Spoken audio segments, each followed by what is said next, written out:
우리 원우들이 이렇게 인재들이 많은 줄을 새삼 이렇게 느끼게 됩니다. 어쨌든 그 지난번에 남다산성에 갔을 때 아드님 데리고 오셨었는데 훌륭한 성자로 키우시기 바랍니다. 네, 잘 들었고요. 오늘은 그 한국자산관리연구원의 고종환 원장님을 모셨습니다. 원장님들 잠깐 설명을 드려보면 지금 현재 한국자산관리연구원 원장님이시며 인하대 정책대학원 초빙교수시고요. 한양대 부동산 융합대학원 특임교수십니다. 그리고 한양대에서 도시공학박사를 하셨고 또 부동산 분야에서 저리 가라 하면 서류 둘째라 가라 하면 바로 제가 있는 건국대학교에서 부동산대학원에서 또 졸업을 하셨습니다. 그리고 그 학부는 법정대에서 하셨네요. 그리고 이렇게 현재 경력을 보면은 뭐 대통령 직속 지방자치발전자문위원, 공무원연금 신문공단 신물자산운영위원 등 너무 많은 양력이 있어가지고 하시는 일이 많으셔가지고 제가 뭐라 말씀드릴 필요가 없을 것 같습니다. 그리고 항상 TV에서만 뵙다가 그 현실 실물로 이렇게 뵙는 건 아마 여러분들 처음이실 거라고 생각드리고요. 또 2015년에는 조선일보 거기서 시인야가 가장 만나고 싶은 인물 1위로 선정되시기도 하셨습니다. 오늘 2021 전환기 3대 성공 비법에 대한 주제로 고종환 원장님을 모시도록 하겠습니다. 힘찬 박수로 맞으시기 바랍니다. 먼저 초청해 주신 오상근 우리 그 원장님과 또 이석훈 또 위원장님 또 좀 전에 저를 너무 멋지게 이렇게 소개를 해주셨는데 아마도 제가 또 건국대 그 석사를 나와서 교수로 계시니까 가르쳐 주신 것 같습니다. 여기 오늘 가져온 제목이 2021년 전환기 3대 성공 비법 이렇게 좀 딱 떨어진 키워드를 정했습니다. 부동산이란 무엇인가 하게 되면 부동산은 토지와 건물로 구성이 되어 있습니다. 토지와 건물. 그러면 여기 오신 주로 우리 건축학계 이쪽에 계신 분들은 하시는 일이 뭐예요? 토지의 가치를 증가시키는 일이 아니에요. 그러니까 건물의 가치를 통해서 부동산 전체의 부가가치를 높이는 일을 하고 계신 거죠. 저 말씀 이해가 되시죠? 우리나라의 대표적으로 개발업을 통해서 돈을 1조 이상 번 분들이 꽤 많은데 대표적인 분인데 한 분은 이분은 그 LH공사에 나오는 땅을 좋은 땅을 이걸 이제 우리는 입지 경쟁이라고 그러고 입지 우월성이라고 그럽니다. 그리고 이렇게 보는 것을 입지 조건이라고 그러고 입지 인자라는 말을 씁니다. 좀 복잡합니다. 그러면 이런 게 있구나. 그 중요한 입지 분석을 하기 위해서는 그냥 육안으로 보는 것 외에 입지 인자도 있고 입지 조건도 있고 여러 가지가 있을 수 있구나. 이런 정도만 이해하시면 좋을 것 같은 것. 근데 이분은 주로 광교하고 미래신도시에서 돈을 많이 벌었어요.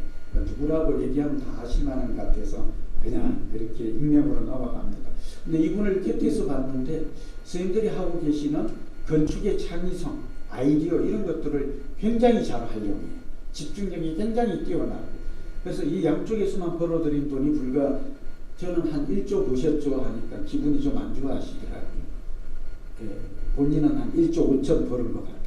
가장 좋은 LH가 하는 가장 좋은 위치에 그걸 볼 수 있는 안목 해안을 가졌어요.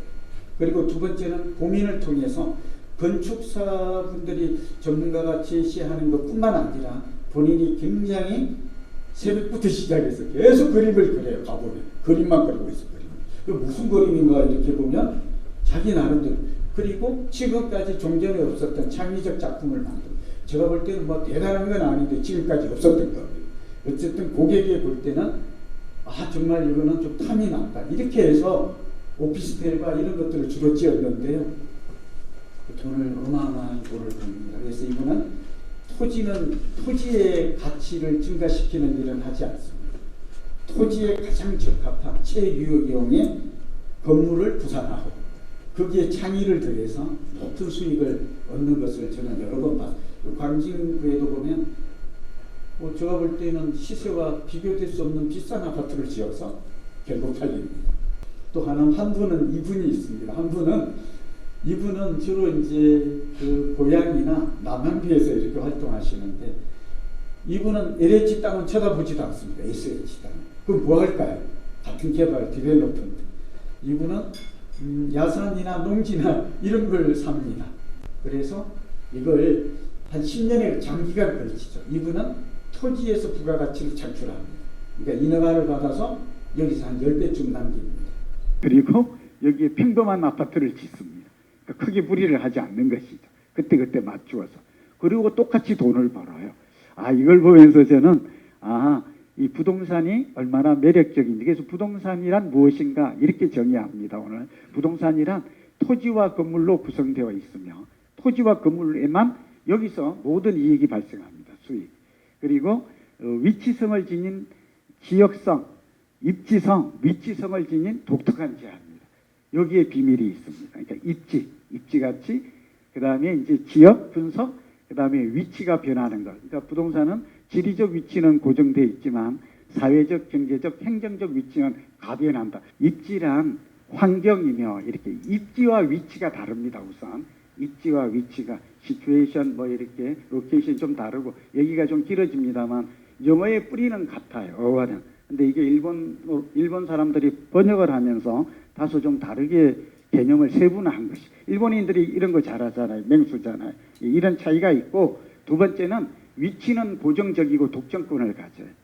그러니까 저희 눈에 땅은 몹시 소중하게 보여져. 이걸 알고 나서 이 세상에 77억의 인구가 있다고 그럽니다. 우리나라만 해도 3천만이 넘는 필지가 존재합니다. 3천만 개가. 근데 이 필지 중에 똑같은 필지는 하나도 없습니다. 우리가 있는 이 스포타임에 이 같은 땅이 이 지구상에 또 있을까요? 사람의 DNA가 같은 사람이 없듯이. 이 생각이 왜 중요한가 하면 이것만 가지고 있는 고유한 문화성과 역사성과 가치, 독점성이 있다. 이 말 하려고. 앞으로 건축을 하실 때 이 땅을 보실 때 저는 그 생각을 하고 나서 땅을 볼 때마다 늘 이렇게 설레고 전율을 느낍니다. 그러기 전에는 그냥 뭐 이 땅이나 비슷하고 서로 경쟁하는 것이니까 저는 우월한 것만 선정하면 된다고 단순하게 생각해 왔는데 생각이 좀 달라진 계기가 위치의 개념을 정확하게 알게 된 때였다. 그 다음 이제 입지로 갑니다. 왜냐하면 입지와 위치가 계속 강의 중에도 나오는데 또 헷갈릴 수 있어서 대부분 혼동해서 씁니다. 근데 그럴 일이 아니라는 거죠. 또 하나는 입지는 이제 고정적이 아닙니다. 입지는 환경이며 이 말이 중요하고 용도별로 다양합니다. 이 다양하다는 말이 의미가 있고요. 그리고 입지는 무엇보다도 현재 보이는 입지만 분석하는 것 아닙니다. 입지는 시간이 경과함에 따라서 변화한다라는 것입니다. 그러니까 지금 뭐 자꾸 우리 조 대표님 제가 아까 얘기를 듣고 칭찬 대단하신 분이라서 제가 예전에 이제 전화도 하고 이렇게 했던 기억이 나니까 좀 기쁜 마음이 있는데요. 이 변화하는 입지를 어떻게 볼 것인가. 이게 저와 오늘 계신 건축사 이렇게 건축을 전공하는 분들이 우리가 좀 깨달음이 있어야 되는 부분이죠. 저는 다행히 이 아까 지리적 위치는 고정되어 있지만 사회적, 경제적, 행정적 위치는 변화한다. 이게 저는 성장 지역이고 성장 도시의 법칙이고 이게 4대 성장 지표거든요. 그리고 도시 부동산의 법칙을 제가 좀 주저넘게 만들었습니다. 내용은 이렇습니다. 도시는 공간과 기능으로 이루어져 있는데 도시의 공간 구조가 바뀌면 기능이 바뀌고 기능이 바뀌면 위치가 바뀌고 위치가 바뀌면 가치가 바뀌고 가치가 바뀌면 가격이 바뀐다. 이 원리를 저는 이제 좀 이 도시공학과 경제학과 부동산을 융합하면서 이걸 집값이 바뀌기 위해서는 가격이 단순하게 결정되는 게 아니라 공간 구조가 바뀌고 기능이 바뀌고 위치가 바뀌고 가치가 바뀌고 그리고 총국적으로 최종 변수로 가격이 바뀌는 것입니다. 이게 좀 상당히 흥미롭고 제가 한 10년, 20년 연구하면서 밝혀낸 과정인데 몹시 알고 나면 유용합니다. 알 수 있습니다. 그러니까 가격이 보고 이 가격이 오르는 걸 보고 지금 집값이 많이 오르잖아요. 이걸 보고 더 오를까 아니면 또 내릴까 이렇게 5만 가지 상상을 하게 되지만 이렇게 경제학과 도시공학과 경제학과 부동산을 융합하게 되면 새로운 법칙을 알게 된다. 이런 면에서 저는 늘 보면서 저는 이 건물이 앞으로 오를지 내릴지 압니다. 다시 또 좀 시작하자마자 이 제목 속에서 다 있는 건데 3대 비법인데요. 첫째는 경기를 예측하고 시장을 예측하는, 그러니까 전체 시장의 흐름을 예측하는 거죠. 이걸 우리는 거시경제 거시경제 예측이다, 전망이다 이렇게 합니다. 경제학에서. 근데 질문 하나 여쭤볼게요. 우리는 비즈니스도 하고 또 교수님들이신데 거시경제나 우리나라 경제나 세계 경제, 글로벌 경제가 앞으로 어떻게 될지 예측 가능할까요? 질문 첫째입니다. 가능합니다. 경제학은 이를 가능케 합니다. 노벨 경제학상도 있고 뭐 로버트 실로 교수 같은 경우는 예측을 잘하는 것으로 또 유명하지 않습니까? 그럼에도 불구하고 실제로 예측과 결과는 매우 어긋난다라는 것입니다. 오히려 원숭이가 낫다라는 도 경제학자보다 그런 얘기가 있을 정도죠. 그리고 오히려 점성가한테 물어보니까 훨씬 낫더라. 뭐 주식 예측도 그렇습니다. 부동산도 이와 크게 다르지 않습니다. 그러니까 일기예보도 잘 안 맞듯이 예측은 거시경제의 흐름은 잘 안 맞는다. 1번. 그럼에도 불구하고 그런 무용론인가? 예측할 필요가 없는가? 그렇지는 않습니다. 의미가 있습니다. 그러니까 예측하지 않았을 때보다도 인간의 능력의 한계가 변수가 많은 것이죠. 제가 지금 무슨 얘기할까요? 예측이 어렵다 이 말 하려는 게 아니라 개별 자산의 가치는 전체 시장의 흐름과도 맥락을 같이 하지만 더 중요한 것은 지금 있습니다. 지역 선택과 상품 선택이 더 중요하다. 이게 바로 제가 연구하는 분야입니다. 두 번째는 이 세상의 모든 도시와 지역은 성장 지역과 비성장 지역으로 나눌 수 있습니다. 오늘 이것만 좀 잘 기억하셔도 지금 이 녹화도 하고 있는데요. 몹시 중요합니다. 제가 볼 때는. 그러니까 경기 예측보다도 더 중요한 게 뭘까요? 이렇게 물으면 지역 선택입니다. 저 말 지금 이해되시죠? 성장 도시, 성장 지역을 알 수 있는 기준이나 지표나 이런 척도가 있어야 되잖아요. 그게 뭘까요? 그거 연구하는 게 도시보안이더라고요. 예, 저도 5년 이상 학위를 우둔한 관계로 빨리 못 받아서 공부를 계속 팠는데 딱 안 거라고는 두 가지입니다.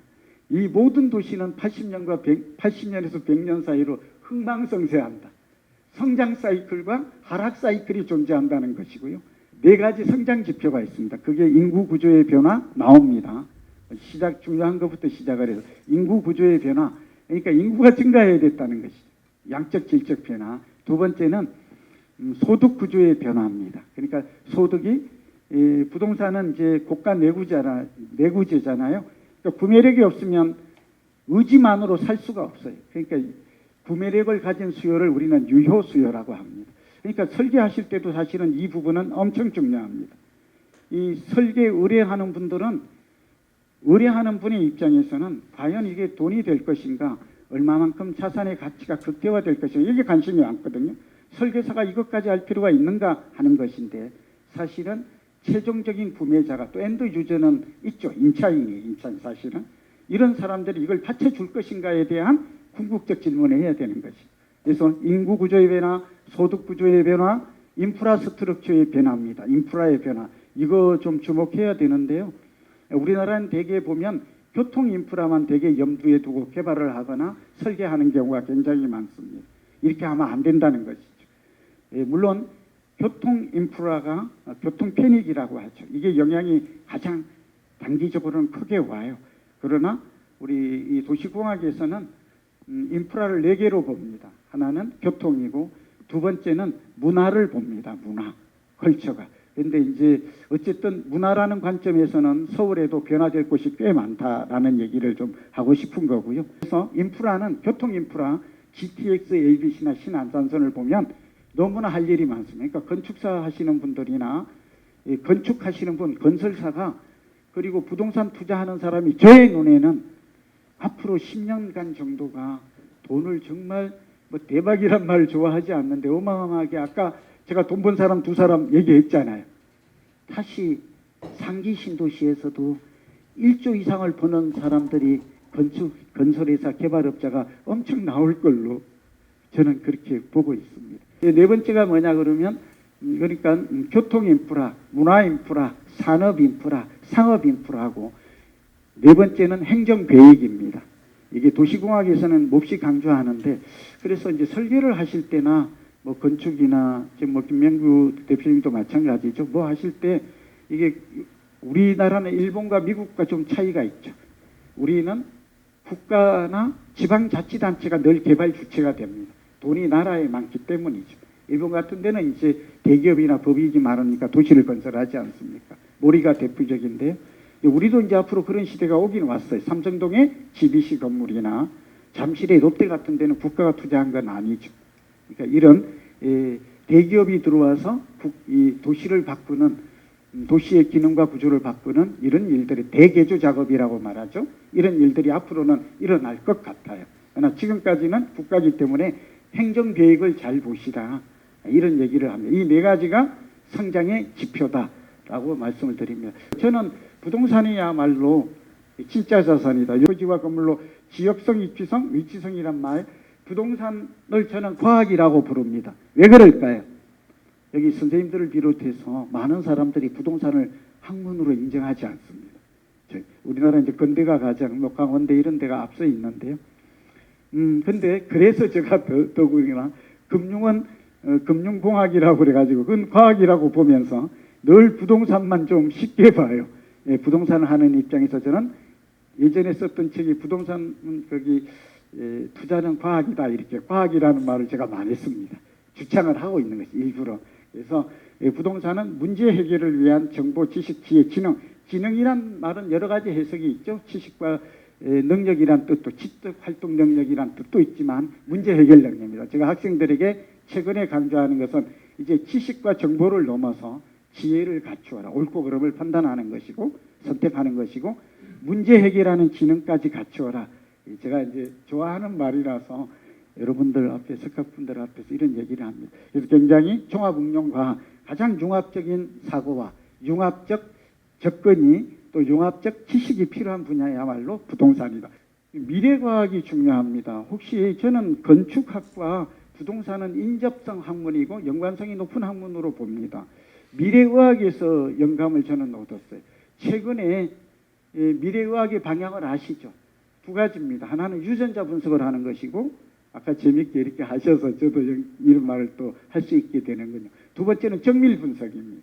그러니까 의학은, 지금의 이제 현대의학은 치료가 목적이지만 유전자 분석하는 목적은 질병 예방이 목적인 것이죠. 그래서 제가 오늘 준비한 내용이 보면 가치 분석 얘기가 나옵니다. 그리고 살집팔집이라는 걸 제가 말만 하는 게 아니라 프로테크라고 아시죠? 금융에 핀테크가 있다면 부동산에도 프로테크 눈부시게 발전하고 있습니다. 요즘 다행이죠. IT와 프로퍼티라고 해서 이게 접목이 되어서, 제가 그래서 이런 얘기를 이제 투자에 있어서 실패를 예방하는 게 제가 해야 될 일이라고 생각하는 것이죠. 뭐 얘기가 길었습니다. 이거 꼭 좀 부동산이 과학인 이유, 부동산의 키워드, 부동산의 진수를 투자의 관점에서 보면 이런 얘기들이, 위치의 독점성, 입지의 우월성, 아까 입지란 세 가지 얘기했죠. 입지란 환경을 분석하는 것이고, 또 입지란 용도별로 다양하다, 여러 가지 중요한 다양성, 한두 개를 가지고 입지 분석했다 하는 것은 정말 어불성설이다. 여기서 많이 실패해요. 입지 선정과 입지 선택에서 사실은 실패하더라고요. 그 이유가 여기에 있는 거구나. 그리고 미래 입지를 보지 못하는 거, 지금의 입지만 보는 거. 인간의 힘으로 볼 수 있다. 아까 그랬잖아요. 성장 지역이라는 이런 틀에서 보면 가능한 것이. 여러분 주원 교수님, 부원장님께서 이제 아까 잠실 얘기도 하고 그랬는데, 최근에 잠실이 많이 올라요. 전세도 오르고. 우선 이 강남이 오르는 이유를 경제학적 관점에서 부동산을 바라보고 이유를 설명하시오. 저 이런 시험 문제를 냅니다. 석사하고. 이걸 가르쳐주고. 그럼 한번 보십시오. 강남은 살기가 좋아서요. 뭐 이런 얘기들이 답이 아닙니다. 적어도 학술적으로는. 경제학은 어떻게 명확하게 위치의 독점성입니다. 대체성이 없습니다. 동의하십니까? 강남을 대체할 만한 입지가 어디냐고! 독점적이라고! 그래서 얘가 오른다고. 지금 이렇게 설명할 수 있는. 이 독점권이 거래 가격으로 연결되는 것이죠. 두 번째는 입지가 우월합니다. 동의하십니까? 주거 입지로서 강남보다도 더 탁월한 곳은 없습니다. 두 번째가 마용성인 것이죠. 뭐 교통이나 주거 입지란 주거의 편리성의 정도를 말하는 것입니다. 투자의 관점에서는 투자 매력도라고 평가를 하죠. 주거 만족도, 투자 매력도.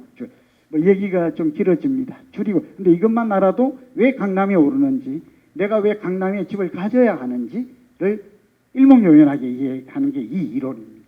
자, 우월 가치의 다양성, 아까 사용 가치와 교환 가치, 주거 가치가 다 높기 때문이다. 그러니까 살기도 좋고 살기 좋고 사기 좋다 이 말이에요. 살기 좋다라는 것은 영어로 리브죠, 주거죠. 근데 주택은 두 가지 기능을 가집니다. 두 가지 기능이 뭔지 아십니까? 하나는 말 그대로 주거 기능, 거주 기능이죠. 얼마나 살기 좋은지. 좀 전에 제가 말한 주거의 편리성이라고 말합니다. 얼마나 편리한가? 이런 면이 높다는 것이고, 두 번째는 자산 기능이에요. 자산. 자산으로서의 기능을 갖는데, 세 번째는 주택연금으로서의 기능을 가져요.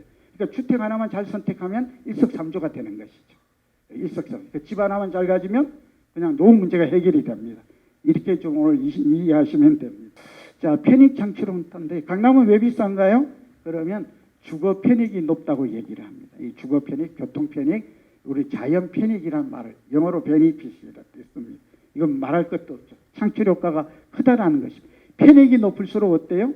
유용성, 효용성이 높아서 가치가 높아지고 가격이 높아집니다. 아까 얘기했던 말로 그대로 또 논리적으로 갑니다.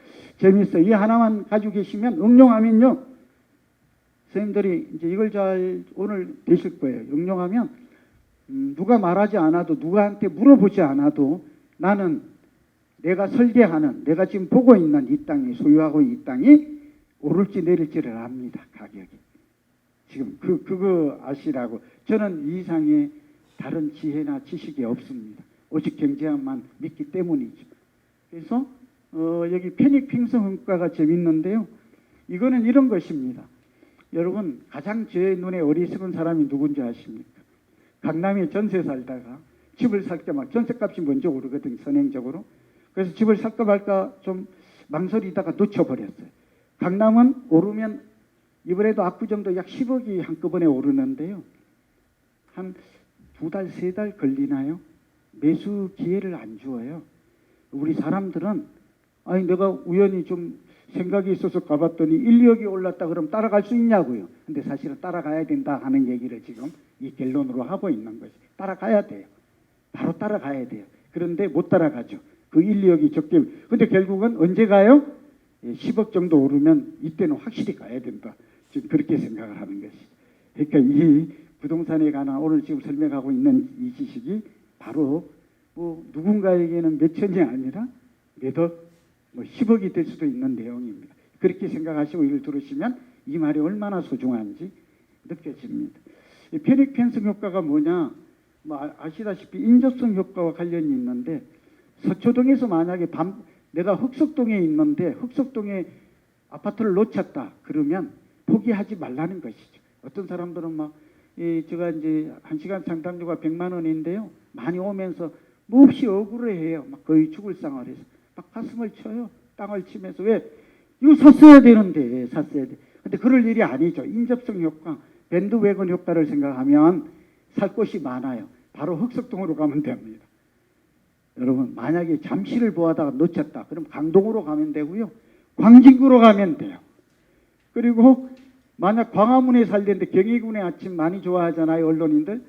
그거 안 사고 있다가 그거 놓쳤다 이거예요. 억울해하고 막 저한테 와서 막 이렇게 많은 하소연을 하는데요. 그럴 시간이 없어요. 광화문을 놓치면요. 얼른 어디로 가야 될까요? 마포로 가야 돼요.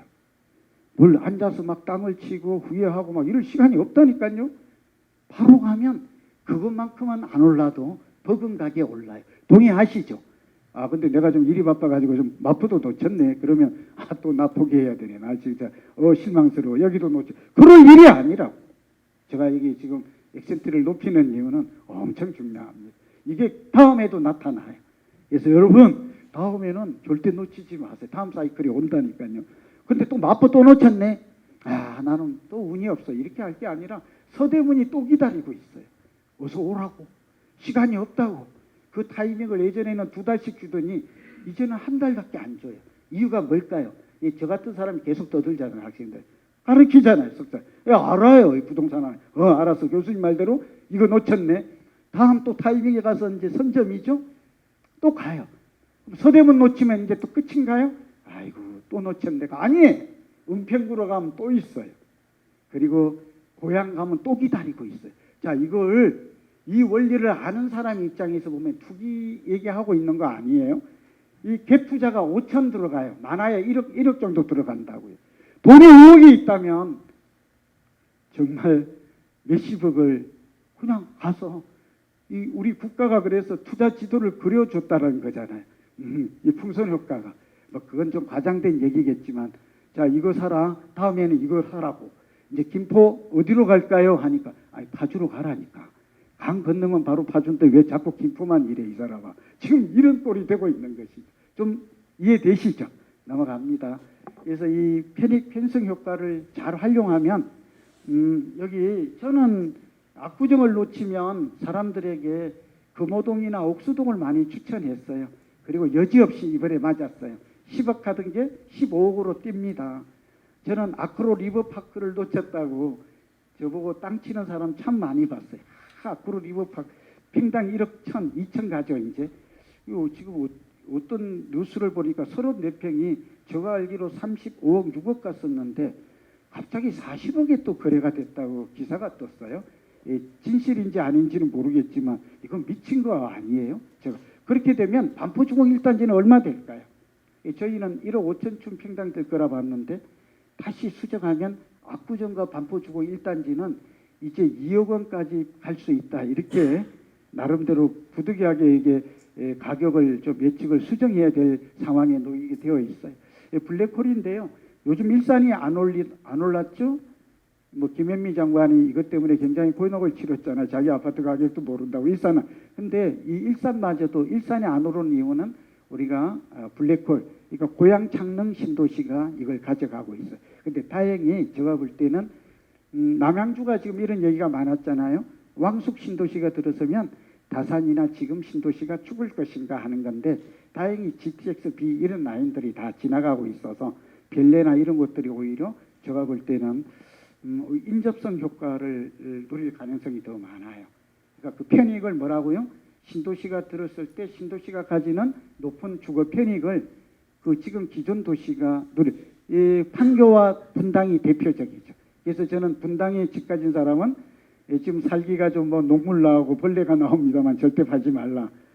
판교의 가격만큼 버금가게 갈 가능성이 높다 이렇게 보고 이유도 여러 가지 있는데 여기 아마 우리 건축사분들의 기회가 참 많을 것 같아요. 리모델링하고 뉴시티 개념이 많이 논의가 되고 있거든요. 뭐 넘어갈게. 베블렌 효과는 명품 효과인데요. 여러분 또 강남이 왜 이렇게 가격이 오르는데도 수요가 줄어들지 않고 오를까요? 이 질문 제가 정말 많이 듣거든요. 근데 부동산 경제학에서는 명쾌하게 설명합니다. 여러분 정상재라고 있죠. 우리가 아파트예요. 아파트는 가격이 올라가면 수요가 줄어들어요. 이게 수요 공급의 법칙이죠. 정상 법칙이죠. 그런데 명품재는 달라요. 명품은 가격이 올라가면 수요가 줄어드는 게 정상인데 수요가 감소하지 않고 수요가 동시에 증가해요. 세상에 뭐 이런 재화가 있나요?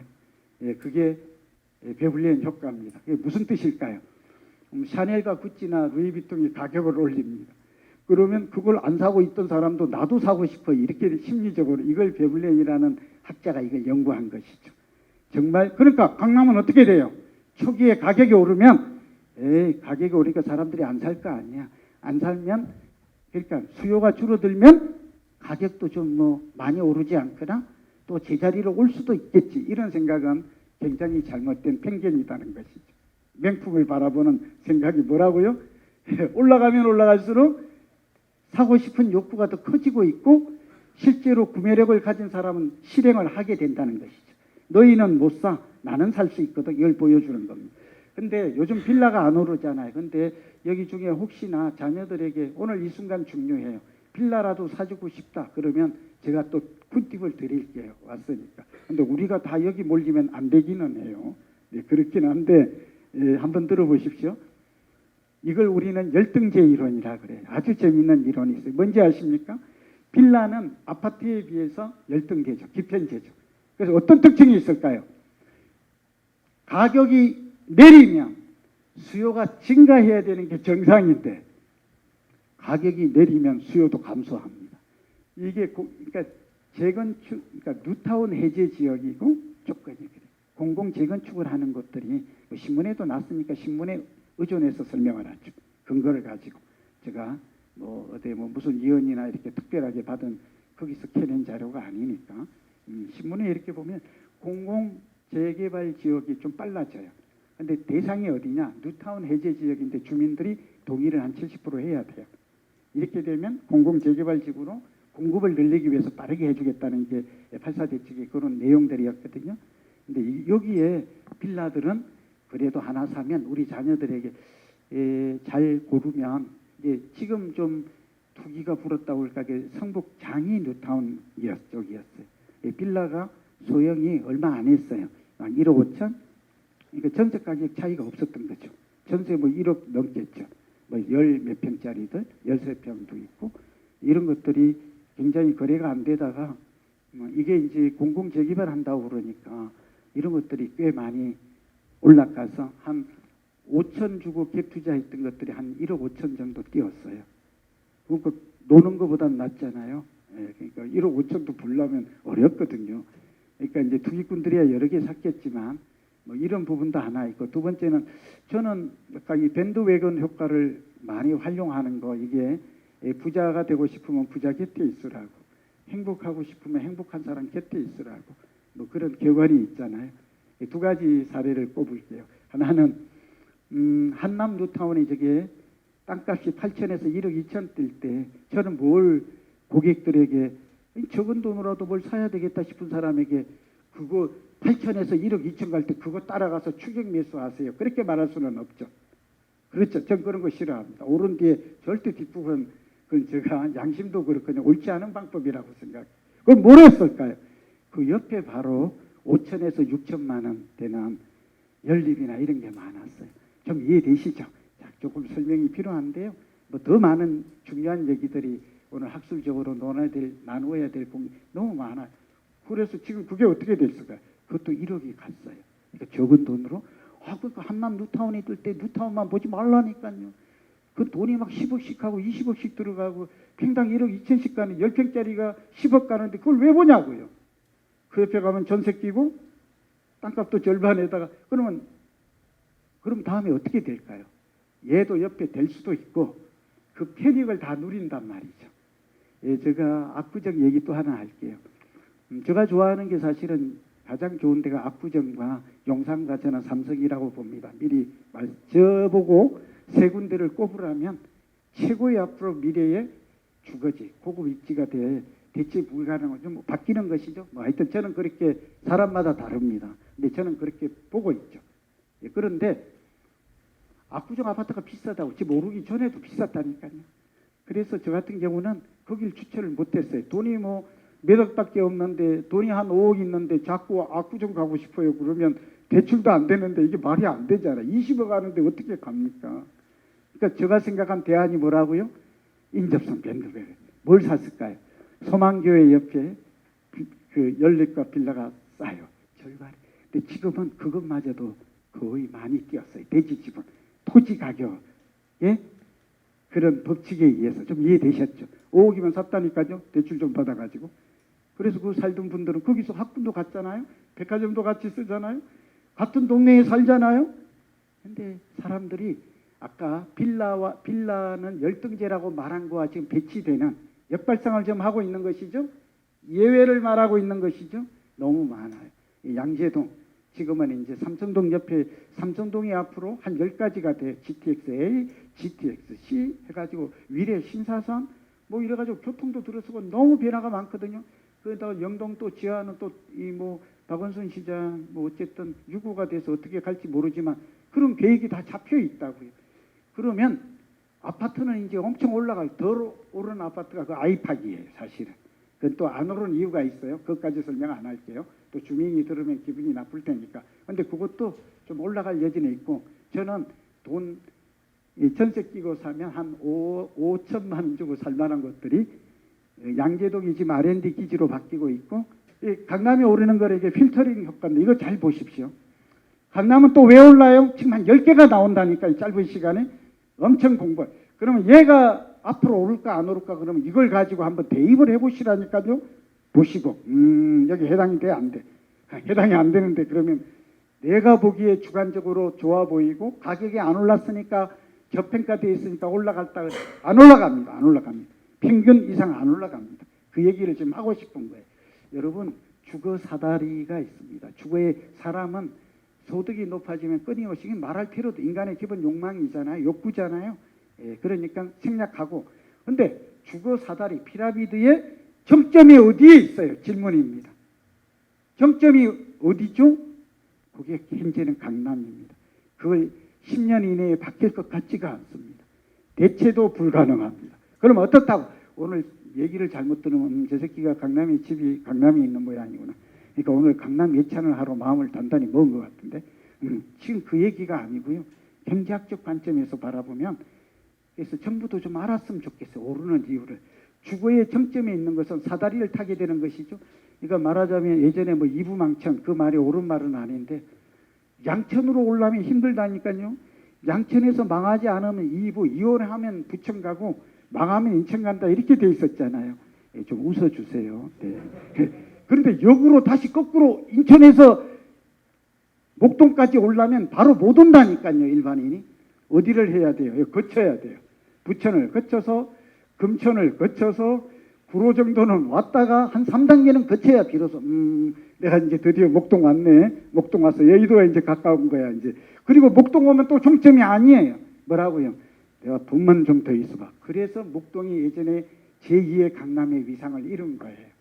이 주거의 상향 이동이라 그래. 굉장히 중요한 얘기죠. 그러니까 우리는 어디에 집을 가지고 있어야 될까요? 그 집은 가지고 있고 싼 전세로 가더라도 지금 이 전략을 얘기하고 있는 거예요. 근데 지금은 정부가 2년 이상 거주하지 않으면 양도세 비과세 혜택을 받을 수는 없어요. 예, 지금 이걸 그런 사람을 막겠다고 지금 법이 좀 개정됐지만 어쨌든 2년간만 살면 되는 거잖아요.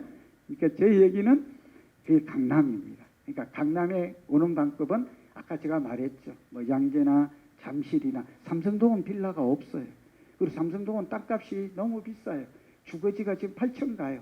잠실에 새마을시장 있죠. 이 부근의 땅은 얼마 하는지 3,500만 원 정도예요. 그래서 제가 그리고 그 성동구 성수동의 땅값은 주거지가 평당 5천에서 6천 정도 하거든요. 근데 송정동이라는 데 있어요. 이런 데는 땅값이 한 2천만 원에서 2,500이에요. 도로 하나 성동 세무서 놔두고 뭐 이게 제가 굉장히 구체적으로 얘기하잖아요. 이런 것들이 상당히 아직은 완전하게 다 오르지 않은 그건 부동산 시장이 완전 경쟁 시장은 투명한 시장은 조직화된 시장은 아니다라는 얘기도 됩니다. 어쨌든 강남이 비싼 이유 부르칩 오를 땐 더 많이 오르고 내릴 때는 적게 내린다. 이 선도자 원리 답표들이 다 빠르게 넘어. 이 부동산이 여기 요것만 얘기할게 시간이 너무 지났는데요. 부동산 경기가 좋을 때 뜨는 부동산도 있지만 부동산이 굉장히 매력적이에요. 불황기에 뜨는 부동산이 있어요. 이게 일본에 저도 사실은 이제 고대에 있을 때 학생분들하고 저도 이게 궁금해서 일본이 잃어버린 20년이라고 그러잖아요. 그럼 제가 궁금했어요. 우리나라도 언젠가는 저는 뭐 그게 올 수 있는 확률이 높다고 보는데 일본처럼 장기 불황에 빠지거나 경제가 어려워지면 그럼 부동산은 도대체 투자하지 말아야 되는 걸까? 또 부동산은 답이 없는 걸까? 이런 의문을 갖게 됐어요. 그게 한 10년 전에. 저도 이제 나이가 벌써 이제 60대 이렇게 넘어갔으니까 그때는 이런 생각을 많이 하게 됐어요. 그 답을 찾으러 일본을 많이 갔거든요. 답을 2개 찾았어요. 그거 오늘 잠깐 공유할게요. 굉장히 아는 사람이 많지를 않아요. 어제도 갔더니 거기 자산운용 대표님이 오셔서 이 말이 굉장히 비즈니스 관점에서 자산운용사 관점에서 너무나 이게 와닿다고 한 서너 가지 얘기를 끝나고 나서 명함을 주시면서 좀 다시 한번 만났으면 좋겠다 하던데 그 하나가 불황에 강한 부동산이에요. 불황의 과거의 개념은 도심에 저가에 차가에 이런 부동산들이 작고 가벼운 이런 것들이 불황에 강하다 이렇게 돼 있어요. 그러니까 불황이 올수록 어디로 가야 돼요? 도심권으로. 저는 사실은 좋게 보는 데가 GTX-A 같은 경우에는 오늘 또 그 해당되는 분하고 뭐 이렇게 통화를 했는데요. 거기 플랫폼 시티라든지 경제 신도시 그런 쪽들에 앞으로 분양을 받아도 좋겠다. 서울의 A니까. 그러니까 서울의 강남과 연결이 되어서 개인적으로는 그런 걸 좀 좋게 사례를 들어서 설명해야 되니까요. 그리고 안정형 부동산이에요. 안정형 부동산은 부동산 경기에 덜 민감하다 되어 있거든요. 그래서 이런 부동산에 대한 관심을 갖는 것도 미리 지금은 부동산 경기가 좋지만 저는 내년 이후에는 변화가 올 것이고 지금처럼 계속 이렇게 고공행진은 하지는 않을 것이고 이제 여러분이 관심이 많은 요 얘기하고 이제 지역으로 넘어가고 마무리 지을게요. 지금 집을 저 같은 경우는 집이 많은 분들은 좀 줄이라고 하고 있고요. 슬림화하라고 뭐 너무나 뻔한 얘기죠.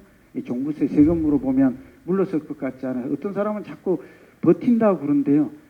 요즘 뭐 존버라는 말 많이 쓰잖아요. 존나 버틴다 이런 뜻이잖아요. 좀 웃어주세요. 네.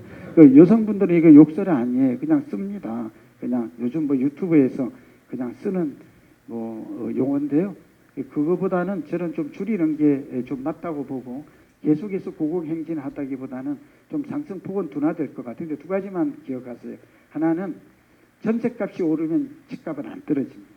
이 전세 가격이 약간 선행하면 이따 도표를 보게 되면 두 번째 땅값이 안 떨어지면 절대 집값은 안 떨어집니다. 그래서 제가 정부에 내일도 가서 건의를 할 것입니다. 자꾸 집값 대책을 내지 말고 전세값 대책. 이제 전세값 대책도 안 통하잖아요. 이 전세는 특징이 세 가지가 있어요. 하나는 투기적 다수요가 없어요. 투기 수요가 없으니까 버블이라는 게 존재하지 않아요. 만약 이렇게 올라도 버블이 쌓였네 이렇게 말하는 것은 경제학적 관점에서는 이해하지 못해요. 부동산 경제학에서 전세는 버블이 없어요. 월세도 그렇고요. 그래서 결국은 수요 공급에 의해서 시장 임대료가 결정되잖아요. 하고 싶은 얘기가 뭘까요? 결국 공급을 늘려야 되고요. 전세값을 짓기 위해서 공급을 늘리면 결국 집값도 잡게 된다. 그러니까 목표를 자꾸 집값을 잡고 투기 수요를 잡는 데다가 초점을 두는 정책은 성공하기 어렵다. 또 세계에서 우리나라처럼 이렇게 이 대출 규제하고 세금 이렇게 많이 매기고 이런 나라는 없죠. 자, 아까 성장지역 얘기되고 쭉 넘어갈게요. 저는 가투비란 말을 좋아합니다. 가성비란 말이 참 좋아요. 뭐 여기는 오늘 뷔페가 얼마인지 모르겠지만 제가 자주 가는 어제도 식당을 가보니까요. 그 순대 뭐 이런 건데요. 10,000원짜리인데 가격 대비 맛은 호텔 못지않게 맛있어요. 그 새마을시장이 있는데 뭐 뒤에 필요하시면 그 원장님 연락 주십시오. 부원장님 가까운 데 있어요. 잠실이니까 오십시오. 제가 꼭 사드릴게요. 먹어보면 이거 정말 땡기는데 가성비인데요. 가투비란 개념을 제가 만들었습니다. 가격 대비 투자 가치입니다. 높은 부동산이 지금 나오겠습니다. 그걸 어떻게 할 수 있을까요?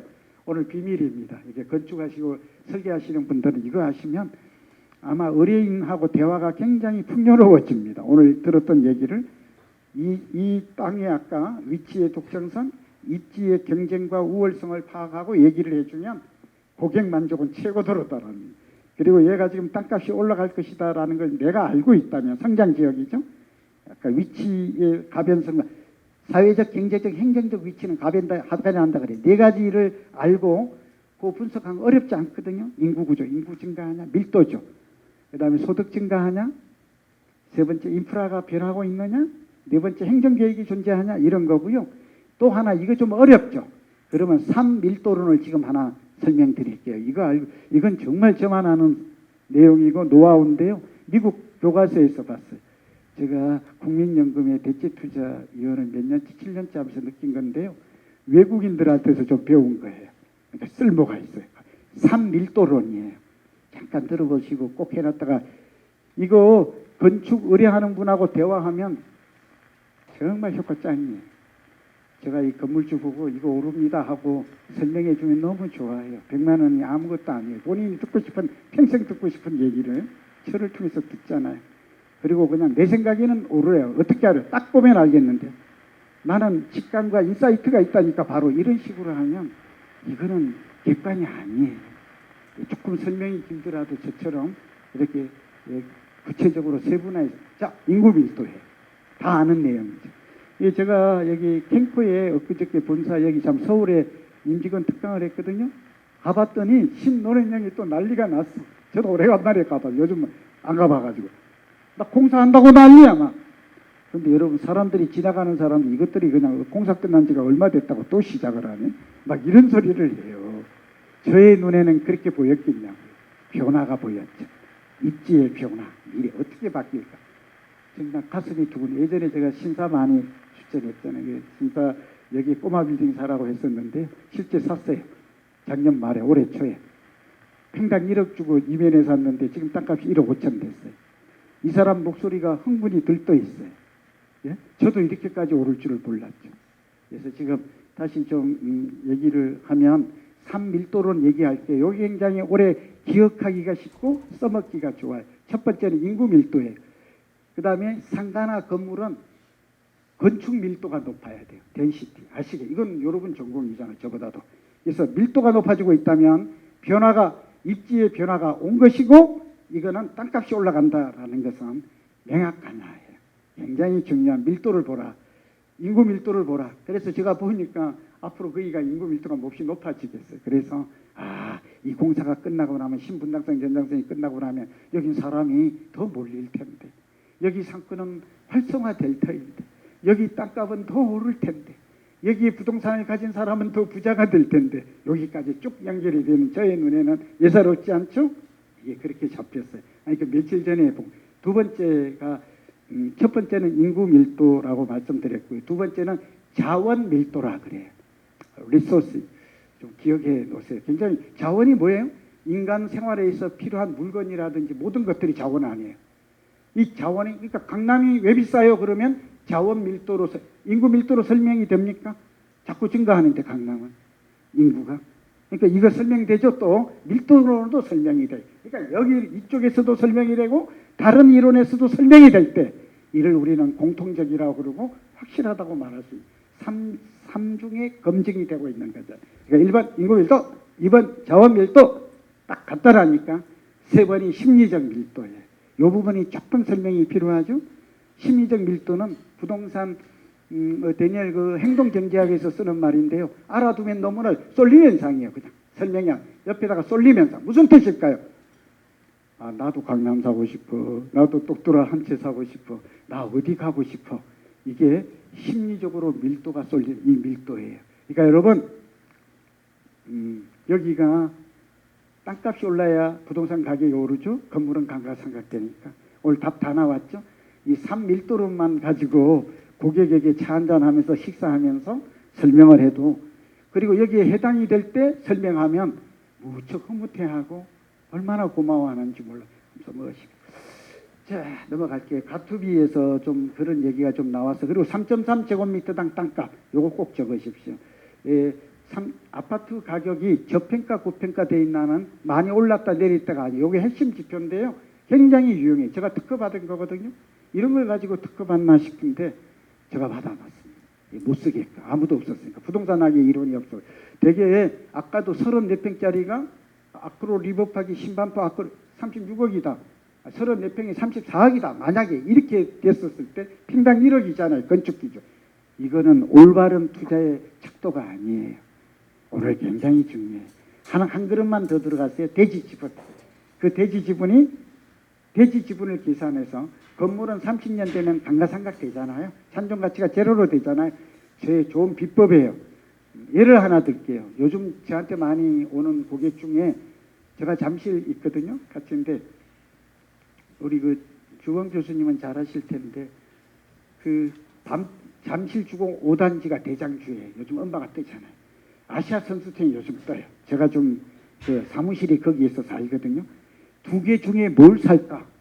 그럼 선생님 그 사람은 진짜 하나를 사야 되는데 고민이지 않겠어요.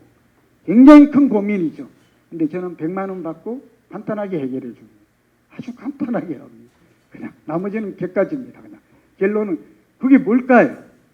딱 두 가지입니다. 아까 어디가 더 성장성이 높고 두 번째는 코어 로케이션인가 설명 오늘 못해요. 핵심 입지인가 요걸 지금 핵심 입지가 삼성이 있잖아요. 그러니까 삼성에 가까운데 어딜까 지금 이 얘기를 하고 있는 것입니다. 같은 성파지만 자 넘어갑니다. 서울에 오르는 것은 주택 보급률인데요. 이건 정말 정부나 당국자가 96% 105가 적정이에요.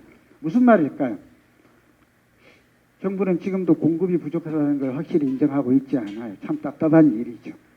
근데 제가 이렇게 설명하면 관계되는 국회의원분들하고 상임위에 관사대 중요한 분들은 반론을 안 하더라고요. 뭐 굉장히 그럴 줄 알았는데 그래도 이렇게 그분들이 지식이나 또 사고의 역량은 또 높은 거죠. 서울의 집값이 불안한, 안 불안, 10% 정도 불안해요. 지금 아니 적어요. 이 10%가 가격의 탄력성을 가져오고 높은 가격의 탄력성을 경제학에서는 그렇게 설명하고 있습니다. 이걸 알았으면 좋겠어. 그러니까 서울은 집을 팔면 안 된다는 걸 또 알 수 있어요. 참 아까 모순이죠. 세금. 넘어갑니다. 인구 1000명당 주택수가 380, 일본의 450에 비하면 또 서울은 낮아요. 그러니까 중소형 아파트의 공급은 더 필요하다. 넘어갈게요. 땅값이 계속 오르고 땅값이 좀 꺾이는 것은 집값도 좀 꺾일 가능성이 원가 측면에서 있다. 이런 얘기를 좀 할 수가 있을 것 같아요. 넘어갈게요. 토지보상비가 50. 토지보상비는 늘 절반은 부동산에 남습니다. 그리고 그 나머지는 금융으로 갑니다. 그리고 그 절반의 절반은 서울로 옵니다. 그리고 나머지 절반은 주변의 땅값으로 갑니다. 이 취득세 혜택 때문에 그렇습니다. 이게 원리이기 때문에 그래서 지금 어디에 땅을 사야 되는 걸 알 수 있어요? 신도시. 특히 어때요? GTX 들어가는 역사나 주변에 주도래 주변에 요거 사면 굉장한 것입니다. 노후 준비 넘어갑니다. 시간들이 요거는 그냥 선생님들 앞에서 단기, 중기, 장기를 예측해야 되는데요. 이 예측하는 기법들이 다 거래량은 가격의 1, 2분기 선행하고요. 이 선행지표법이라고 그러거든요. 넘어갑니다. 이 주요 변수법이라고 그래요. 변인이라고도 하고 변수라고도 하고 상수의 반대말이죠. 이 모두. 그러니까 이 지금 금리와 유독 수급이 지금 가격을 끌어올리고 있다. 지금 그런 얘기죠. 경기도 안 좋고 정책도 지금 강한 장기 예측 기법에 이런 얘기를 합니다. 해돋이 모형이 성장도시 아까 이 지표 얘기했습니다. 선생님들 이거는 이렇게 하시죠. 이걸 인터넷에 돌리지는 마시고요. 우리 국장님께서 그냥 이렇게 하시되 돌리지는 말고 이게 인터넷에서 10,000원에 판매가 돼요. 저의 용돈이 좀 됩니다. 요즘은 좀 줄었는데요. 많이 나갈 때는 그래도 한 400~500만 원 들어오면 그래도 좀 와이프 몰래 저도 좀 쓸 수도 있고 숨통이 트이지 않습니까? 근데 이거 예전에 한번 돌렸더니 완전히 인터넷에 떠가지고 수입이 끊긴 적이 있습니다. 아사 직전이었습니다. 좀 너그럽게 이게 양심을 믿고 그래 여기 아까 좀 얘기했던 것들이 다 있고요. 아까 제가 좀 얘기했던 것들이 입지의 개념이 설명되고 있죠. 굉장히 중요합니다. 입지의 개념은 이런 것들이 대표적으로 되면 굉장히 많죠. 부동산학에서는 좀 나름대로 정리는 되어 있는데 내용이 너무 좀 많죠. 자, 부동산이란 아까 그런 얘기를 했고요. 지금 매도자 중심인지 매수자 중심인지 우리 건축사 하시는 분들은 이거 꼭 설명해 줘야 됩니다. 내가 그런 것까지 경제학까지 부동산을 하냐? 그런데 알고 계셔야 됩니다. 굉장히 중요합니다. 그러니까 지금의 수요, 그러니까 의뢰인이 무슨 용도로 짓는다 하도 용도가 중요하잖아요. MD라고 해서 이제 건물주 봐서는 상업용 이걸 어떻게 배치하느냐 이게 굉장히 중요한 문제가 되는데 여기까지 좀 설계하시는 분들이 아이디어를 준다면 참으로 좋죠. 토지주 입장에서는 넘어가겠습니다. 부동산이 굉장히 좀 어렵다. 저는 복잡계라고 합니다. 부동산은 고차 방정식인 것 같아요. 참 어려워요. 근데 그래서 깊이 있게 알지 않으면 막 투기 수요 때문에 집값이 오르거든 이렇게 단순화하잖아요. 실패합니다. 그 이유가 아닙니다. 그리고 막 주택임대차 3법 계약갱신 청구해서 4년으로 늘리면 이건 되는 거거든요. 그거 안 됩니다. 그렇게 되면 다 지하화됩니다. 음성화됩니다. 제가 최근에 느낀 건데요. 2주택 있는 분들이 전세 안 줍니다. 지금 제가 아는 강남의 고객들은 뭘까요? 재건축을 하나씩 거의 다 가지고 있습니다. 근데 재건축 조합원이 되려면 2년 거주를 했거든요. 그러니까 얼른 들어가야 됩니다. 자기가. 그러니까 부모님이 같이 살다가 부모님이 또 혼자 살다가 자기는 재건축 두 부부가 가고 자기가 살던 집은 자식이 얼른 들어오게 해야 됩니다. 아니면 나쁜 주인도 집주인도 나쁜 사람이 있지만 세입자도 나쁜 사람이 있을 수 있죠. 이 잘못 만나면 어떻게 돼요? 그러니까 나 2년 살다가 다시 돌아올 거거든. 그래서 어떻게 됐다고? 전세 매물이 3분의 1로 줄은 것입니다. 여러분 재고 물량은 똑같은데 유통 물량이 3분의 1로 줄은 거. 그게 지금 통계로 나오네. 그게 지금 전세 대란을 일으키는 이유. 그러니까 너무 우리는 그런 것까지 그럴 겁니다. 이게 정책 당국은 뭐라 그래요? 세상에 이런 일이 벌어질 것까지 어떻게 알았나 이 사람아.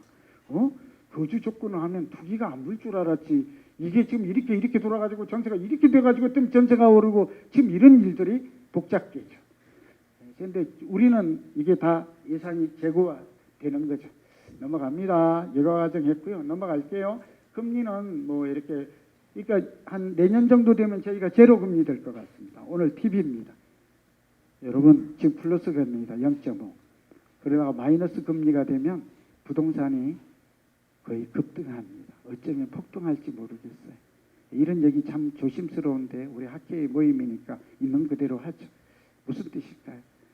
유럽에서도 이랬고 외국에서도 마이너스 금리로 그러니까 여러분 0.1에서 마이너스 0.1로 돌아설 때 이거 0.2% 포인트니까 별거 아니잖아요. 그렇죠? 0.25% 내리고 별거 아니잖아요.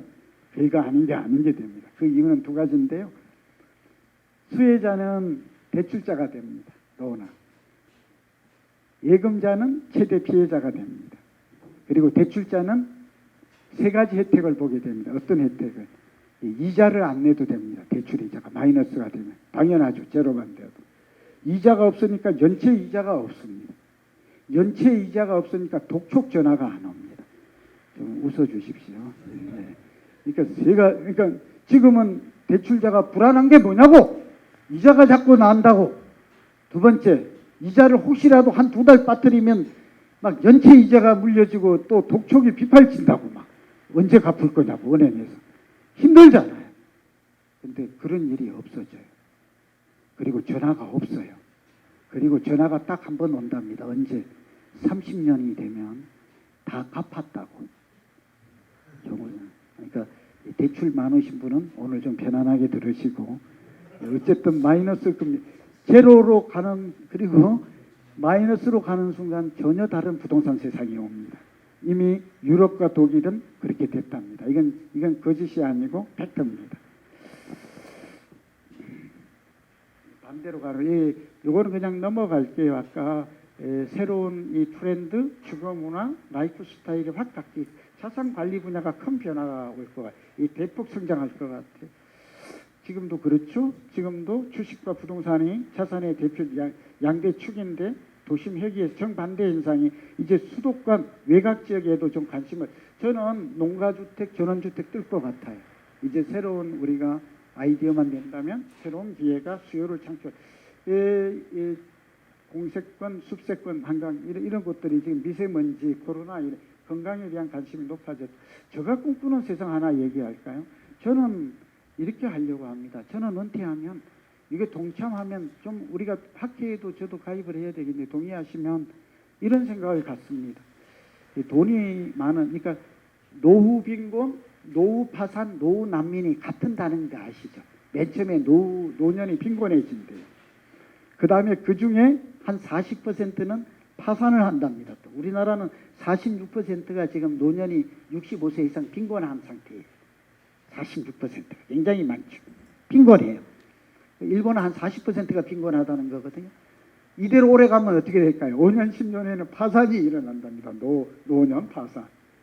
그러면 그 다음에는 어떻게 될까요? 집 없이 이제 난민이 된답니다. 노인들이 집도 없고 이제 이렇게 이게 지금 굉장히 위험한 시대거든요. 그래서 제가 집안채로 행복한 노후 준비하기 운동을 지금 벌이려고 하는데 같이 하시죠. 이 국민들 저야 뭐 우리야 먹고 살만하지 않습니까? 저 한번 얘기드려. 평당 10만 원 하는 땅이 있습니다. 강원도와 충청권은 많습니다. 경기도도 찾았습니다. 여기에 땅 1000평에 농가주택을 지을 수 있잖아요. 한 20평. 여기에 20평 가지고 쌀만 자급자족이 된다면 1000평에서 1000평 가지고 충분히 자급자족이 가능해요. 제가 꿈꾸는 세상 돈이 없는 우리나라 사람들의 평균 자산이 4억 원이 안 됩니다. 3억 7천입니다. 순자산이. 노후 준비할 때 필요한 거는 5억 7천 6억입니다. 그래서 노후 준비 안 된 사람을 위해서 제가 마지막 저의 사명이죠. 아까 우리 자꾸 조 대표님 얘기도 저도 크리스찬인데요. 그런 입장에서 이게 저의 마지막. 저는 돈 버는 게 별로 재능도 없고 관심이 없습니다. 넘어갑니다. 그러니까 이런 생각. 요거네요. 넘어가고. 자, 이제 이 아까 말했던 가치에 대한 얘기는 좀 생략하고 이제 제가 여러분 선생님들에게 요 하나만 딱 얘기할게요. 제가 지금 했던 말 중에 오늘 가격인데 가격이 도대체 내 아파트가 가격이 10억이에요? 서울의 평균 아파트 가격이 현재 10억이에요? 전세가 5억 2천이에요? 이렇게 알고 계셔요. 내 집값이 10억이면 평균값입니다. 서울에. 이것도 굉장히 숫자가 좀 바뀌기는 하지만 알아두면 도움이 되죠.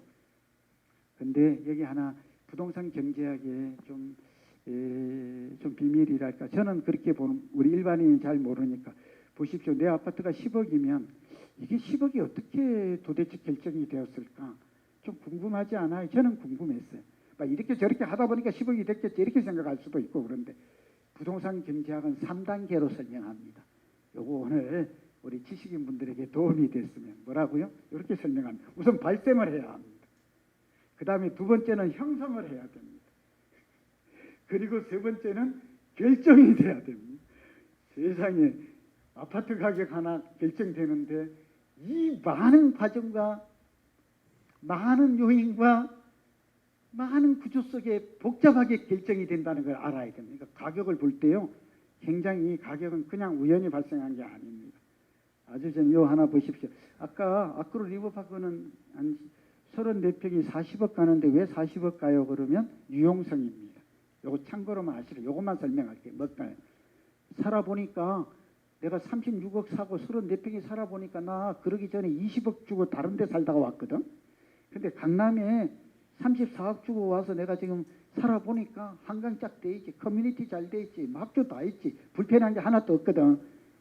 돈 준값 되네. 값어치 하네. 이게 유용성이에요. 나 만족하거든. 나 이사 갈 생각이 없어. 이게 주거 만족도예요. 유용성이에요. 그런데 나만 그런 줄 알았더니 옆집한테 물어보니까 옆집도 저도 다른 데 살다가 여기 왔는데요. 돈 들인 것만큼 충분히 만족하는데요. 나 그래서 이제 절대 딴 데 안 가는데요. 객관화가 됩니다. 유용성. 상대적 희소성은요. 이곳 말고는 새 아파트가 없는가 아시죠? 그게 지금 이제 들어서야 되는데 없어요. 대체적. 그래서 어때요? 아니 나는 한강변 보이고 반포의 요지에 새 아파트 살고 싶거든. 근데 없거든. 이제 다른 데가 아직 반포 주공단지가 들어서면 이제 그쪽으로 가야 돼. 사람들이 갈 거예요. 또 이제. 그래서 희소성, 공급의점, 유효수요인데 돈이 있는 것이죠. 나는 이거 살 만한 구매력을 내가 가지고 있어. 근데 한강변에 아무리 럭셔리하게 대리 마크로리포, 현대, 삼성이 지어도 유효수요가 따라오지 않기 때문에 30억이 안 됩니다. 마곡에다 지어놓고 나도 이거 30억에 니한테 팔고 싶거든. 그러면 아무도 안 옵니다. 왜 그럴까요? 유효수요가 이 삼박자가 잘 맞는 거. 그러니까 부동산은 경제학은 공부하면 할수록 들어보니까 고개가 끄덕여지잖아요. 근데 왜 정부만 모르고 있을까? 요인들이 이렇게 사회적, 경제적 설명할 수 없을 정도로 수많은 요인들이 미국 교과서에 나와 있습니다. 이게 번역이 되어서 한국에 온 것입니다. 개별유 딱 한두 가지가 이게 가격이 이거 잘 보십시오. 이 부분이 중요하죠. 이 수요 곡선이 이동한 것입니다. 강남으로, 마용성으로. 이유가 뭘까요? 인구, 이거는 큰 요인은 없지만 소득이 증가했고 기호도, 선호도와 같은 말이죠. 강남을 선호하는 마용성을 대체제가 없다. 그 다음에 보완제도 있지만 가격 상승 기대감, 이 다섯 가지가 작용을 해서 수요 곡선이 우상향한 것이고 올라간 것만큼 어때요? 여기에 비해서 어때요? 공급은 더 줄어들었죠. 그러니까 가격 수직 상승이 일어난다는 말 표현해요. 지금 그렇게 일어났잖아요. 우리는 깜짝 놀랄 만한 상승이라고 말하지만 경제학에서는 뭐 이렇게 일어나게 돼 있어. 처음부터. 지금 구조가 그렇잖아. 너 지금 요인들을 보니까. 그렇게 설명하고 있어요. 자, 제가 돈을 정부로부터 사업받아서 살집 팔집이라고 했어요. 이게 프로테크죠. 요즘 직방, 다방, 한방이 많이 알려져 있지 않습니까? 근데 이거는 저희는 이 실거래가는 물론 뭐 알려주고요. 이게 지금 국민은행 리브온하고 매경닷컴에서 해서 상당히 그 베타 방식으로 해서 이게 검증을 했습니다만 확률이 굉장히 높아요. 거의 한 80% 이상 나오던데요. 그러니까 오른다고 저희가 슈퍼 아파트 투자 가치가 있다고 했던 것들이 더 평균 상승률보다 거의 100% 가까이 높게 나타나서 이거는 저희가 뭐 공공기관의 정부로부터 자금도 뭐 변처받기도 했고요. 뭐 홍보라기보다는 앞으로 좀 활용을 해도 이게 지금 일단 무료거든요. 그러니까 집값이 내 집값이 오를지 내릴지 그런 질문에 있다가 안 하셔도 됩니다. 예, 그런 질문 보통 많이 하는데 전국의 아파트를 주거가치 아까 투자 가치를 분리해서 등급화를 만들었어요. 등급이 높을수록 예측 확률, 투자 가치가 높을수록 가격이 오를 확률이 높다라는 걸 의미합니다. 20개 지표. 그래서 이렇게 있고 가중치를 가지고 이게 제가 또 학위 논문이었고요. 여기 입지가치, 수익가치, 지수가치 이렇게 가치 체계와 분석 지표죠. 평가 지표들이 쭉 나열이 공개합니다. 특허를 또 받았기 때문에 누가 또 흉내를 못 내게 돼 있고요. 그래서 아파트는 가격이 오를지 내릴지 이거 한번 재밌게 한번 보시죠. 여러분 그 두 개가 하나는 투자 가치가 높고 낮은 건데 프로테크 기술이 눈부시게 발전한다 그러죠. 근데 이거는 제가 국내 최초고 세계 최초입니다. 아파트는 또 없으니까. 그리고 이거는 이제 다른 곳이 흉내낼 수가 없는 거라서 요 표시를 지금 투자 가치, 주거 가치 등급을 높고 보통 이거 3단계로 5단계로도 할 수 있는 재밌어요. 이렇게 지금 뭐 네이버나 구글 스토어에서 이렇게 앱이나 웹이 다 되니까 그냥 간단히 로그인만 하면 무료로 볼 수 있는 게 여기 나와 있습니다. 보십시오. 예, 쭉 좀 복잡하지만 주거 가치, 투자 가치라는 걸 크게 나누어서 내재 가치, 미래 가치 그 하위 지수까지 지금 설명을 하고 있거든요. 근데 투자 가치가 보십시오. 이게 이쪽이 왼편이 높게 나타나는데 왜 높은가를 비주얼하게 요즘 시각화해야 되는 거 아시죠? 도표로. 그리고 평균값과 비교를 하는데 대지 지분이 굉장히 넓게 용적률이 낮다라는 것은 대주 지분이 높은 거거든요. 그래서 저희에게는 공시지가 변동률 보십시오. 높은가 낮은 것이 왜 투자 가치가 높은가에 대한 설명이죠. 이 지표가 한 20개가 쓰여졌습니다. 이게 제가 연구한 결과고 또 국내에 처음으로 소개되는 거라서 조선일보는 얼마 전에 기사가 소개하는 기사가 떴고 이제 다른 신문에도 매경등 계속 날 것입니다. 쭉 보십시오. 제가 이 선생님들께 얘기한 미래가치 분야를 좀 강조하고 싶어서요. 단지 세대수가 높으면 또 높고 요 한번 보십시오. 이거는 건축하시는 분들이 이게 도시계획정보를 홈페이지에 가가지고 다 이 구와 동으로 구분해서 냈어요. 굉장히 시간이 한 7년 걸렸거든요. 이 말씀 드리는 이유는 여기는 이제 정성적 분석이죠. 아까는 정량적이지만 이렇게 미래가치 분야에 정성적 분석까지 더해져서 투자 가치가 아까 그 계량화되어 있고 지역개발 계획까지 그런 것들이 앞으로 투자 가치를 최종 분석하고 있고 방사형 차트까지 되는 이런 시대에 왔다라는 말씀을 좀 드립니다. 공인중개사들이 이걸 일반인들에게는 다 공개하지는 않고요. 공인중개사들이 이걸 활용해서 고객들에게 말로 할래 데이터로 할래 이제 데이터 시대 핵심 시대가 왔다. 그런 말씀을 좀 건축하는 부분과 부동산은 앞으로 연결이 되기 때문에 그리고 다세대 주택의 가격이 오를지 여부는 하나만 요게 좀 참고로 말씀드릴게요. 이거는 법칙화되어 있는 것은 아닌데 서울의 인구 1000만이잖아요. 그러면 몇 가구 정도가 새로 입주돼야 되는지 혹시 아십니까? 이게 0.45 법칙이라고 있습니다. 제가 만든 인구 1000만이면 45,000호입니다.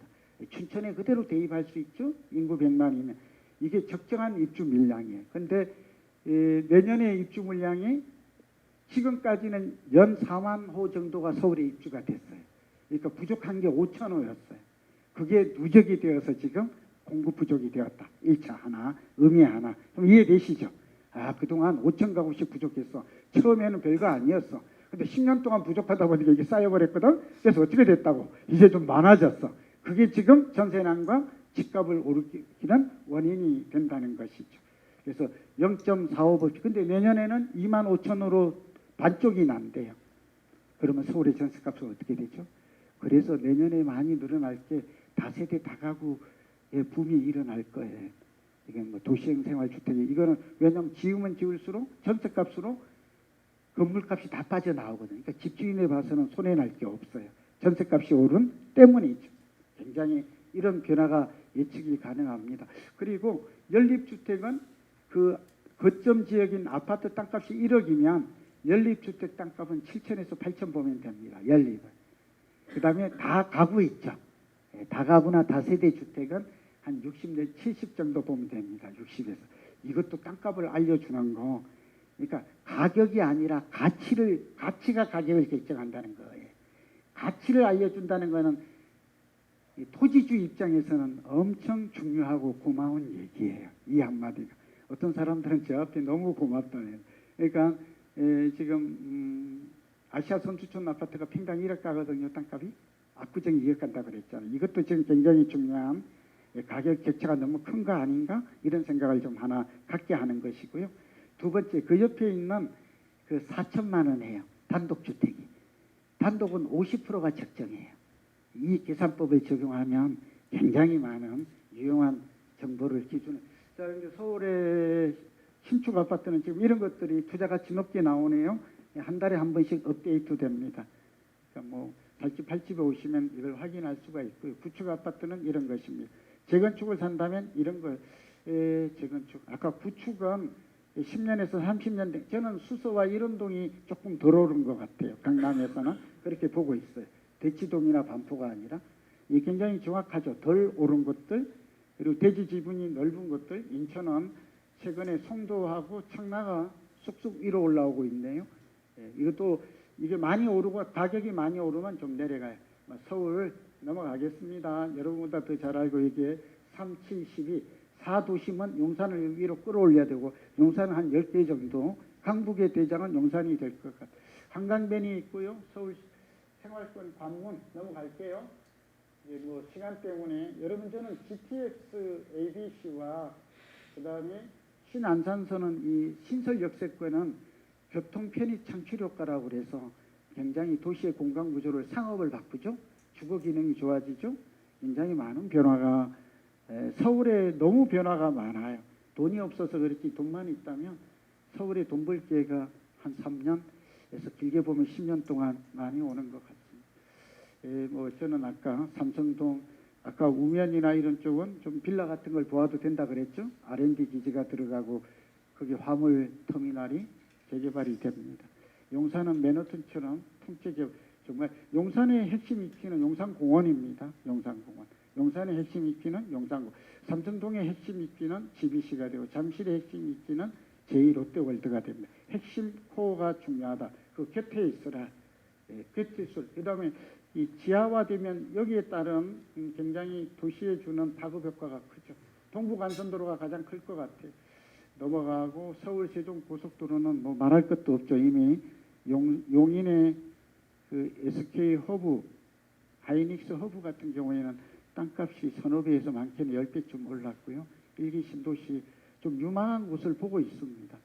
서해안, 상기 신도시 말할 것도 없고 신도시 내보다는 그 진입로나 곁에 있는 역 주변이 굉장히 좋아질 거다. 이제 그런 얘기를 제가 합니다.